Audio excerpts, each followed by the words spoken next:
دوستو آداب، السلام علیکم۔ سغرا کلاسز یوٹیوب چینل آپ کا استقبال اور خیر مقدم کرتا ہے۔ سغرا کلاسز یوٹیوب چینل آپ کی جو منزل ہے اس تک پہنچانے میں آپ کا ساتھی اور ہمنوا ہے۔ آج کی اس کلاس میں ہم 10ویں کلاس کی کتاب جان پہچان کا 19واں سبق پڑھیں گے، جس کا نام ہے اے شریف انسانوں۔ ہم سبق کو شروع کریں اس سے پہلے مصنف یعنی شاعر کے حالات پر مختصر سی روشنی ڈال لیتے ہیں۔ شاعر ساحر لدھیانوی، نام عبدالحی، پیدائش 8 مارچ 1921 لدھیانہ پنجاب میں، وفات 25 اکتوبر 1980 ممبئی میں، مادر علمی خالصہ school Punjab government college Lahore, پیشہ فلمی شاعری، ترقی پسند شاعری، تصانیف تلخیاں، آؤ کہ کوئی خواب بنے، گاتا جائے بنجارا اور پرچھائیاں۔ اے شریف انسانوں، خون اپنا ہو یا پرایا ہو، نسل آدم کا خون ہے آخر، جنگ مشرق میں ہو کہ مغرب میں، امن عالم کا خون ہے آخر۔ یہاں شاعر بتا رہا ہے خون کسی بھی انسان کا ہو یا آدم علیہ السلام کی اولاد کا خون ہے، اس لیے اس کو نہ بہایا جائے۔ جنگ مشرق میں ہو یا مغرب میں، امن عالم کا خون ہے۔ جنگ کسی بھی علاقے میں ہو، کسی بھی دیش میں ہو، لیکن اس سے جڑے ہوئے دوسرے دیش بھی، وہاں بھی بے چینیاں اور امن ختم ہو جاتا ہے، بے چینی پیدا ہو جاتی ہے اور امن ختم ہو جاتا ہے۔ بم گھروں پر گریں کہ سرحد پر، روح تعمیر زخم کھاتی ہے، کھیت اپنے جلیں کہ غیروں کے، زیست فاقوں سے تل ملاتی ہیں۔ یہاں شاعر بتا رہے ہیں کہ بم کہیں پر بھی گرے، چاہے بستیوں میں گرے یا سرحد پر گرے، نقصان ملک اور دیش کو ہوتا ہے کہ بم گرنے کی وجہ سے ملک کے حالات ابتر ہو جاتے ہیں، وہاں سارا خرچ وہاں لگ جاتا ہے اور ترقی رک جاتی ہے۔ کھیت اپنے جلے کے غیروں کے، زیست فاقوں سے تل ملاتی ہے کہ فصلیں اور آبادیاں یہاں کی جلے یا کہیں کی بھی جلے، لیکن زندگی فاقوں سے تل ملاتی ہے۔ ٹینک آگے بڑھیں کہ پیچھے ہٹیں، کوکھ دھرتی کی بانجھ ہوتی ہے، فتح کا جشن ہو کہ ہار کا سوگ، زندگی میتوں پہ روتی ہے۔ یہاں بتایا جا رہا ہے ٹینک آگے بڑھیں یا پیچھے ہٹیں۔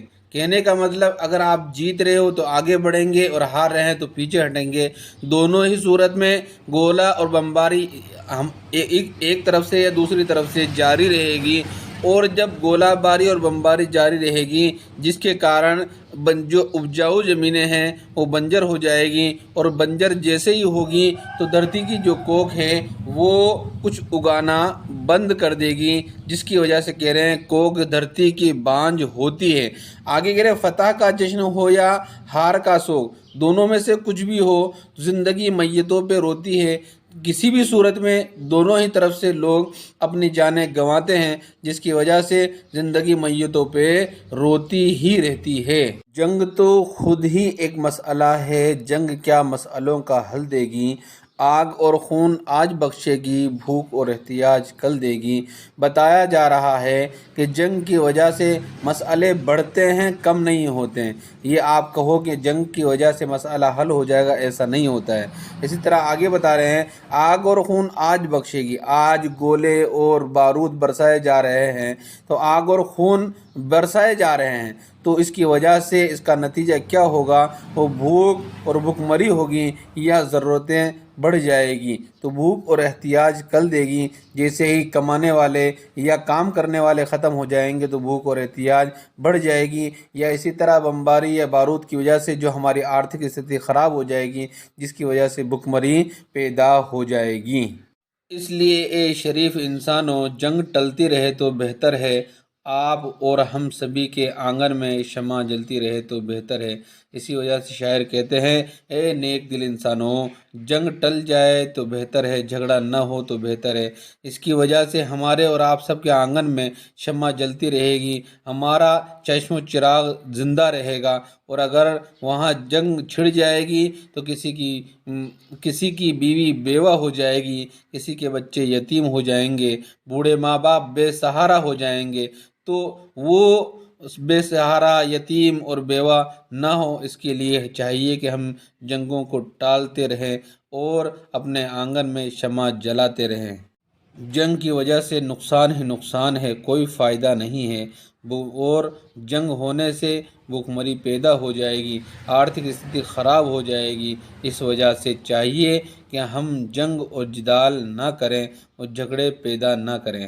معنی یاد کیجئے، نسل آدم، آدم کی نسل، تمام انسان، مشرق پورب، مغرب پچھم یا پچھم، فتح جیت، احتیاج ضرورت، عالم دنیا، روح تعمیر، تعمیر کا جذبہ، زندگی کو بنانے سنوارنے کی خواہش، زیست زندگی، جشن خوشی کی تقریب، چہل پہل۔ غور کیجئے، جنگ سے بربادی اور تباہی کے سوا کچھ حاصل نہیں ہوتا۔ جنگ انسانی ترقی اور خوشحالی کی دشمن ہے۔ تباہی بربادی ہی ہوتی ہے اور ترقی بالکل رک جاتی ہے، اور جب ترقی رک جاتی ہے تو خوشحالی بھی رک جاتی ہے۔ سوال نمبر 1، روح تعمیر کے زخم خانے سے شاعر کی کیا مراد ہے؟ جواب، جنگ کی وجہ سے ملک کی ترقی رک جاتی ہے، ترقی کا رک جانا ہی زخم خانہ ہے، اس لیے شاعر کہتا ہے کہ جنگ سے روح تعمیر زخم کھاتی ہے۔ سوال نمبر 2، دھرتی کی کوکھ بانجھ ہونے سے کیا مطلب ہے؟ جواب، دھرتی کی کوکھ بانجھ ہونے کا یہ مطلب ہے کہ جس جگہ بمباری اور گولہ باری ہوتی ہے وہ زرخیز زمین بنجر ہو جاتی ہے، پھر وہاں کچھ پیدا نہیں ہوتا، اور زمین کا بنجر ہونا ہی دھرتی کی کوکھ کا بانجھ ہونا ہے۔ سوال نمبر 3، شاعر نے جنگ کو امن عالم کا خون کیوں کہا ہے؟ جواب، شاعر نے جنگ کو امن عالم کا خون اس لیے کہا ہے کہ دو ملکوں کی چھوٹی سی جنگ عالمی جنگ بن جاتی ہے، اس خون خرابے میں دنیا کا امن چین ختم ہو جاتا ہے۔ متضاد الفاظ لکھیے، اچھا برا، بھائی بہن، چھوٹا بڑا، آگ پانی، خوبصورت بدصورت، شریف شیطان۔ آپ ہمارے چینل کو سبسکرائب کریں اور بیل آئیکن کو بھی دبائیں تاکہ وقت پر سبھی ویڈیو آپ کو مل سکیں، اور اس سے پہلے کے تمام ویڈیو دیکھنے کے لیے ڈسکرپشن میں لنک دیا گیا ہے، وہاں جا کر آپ فائدہ اٹھا سکتے ہیں۔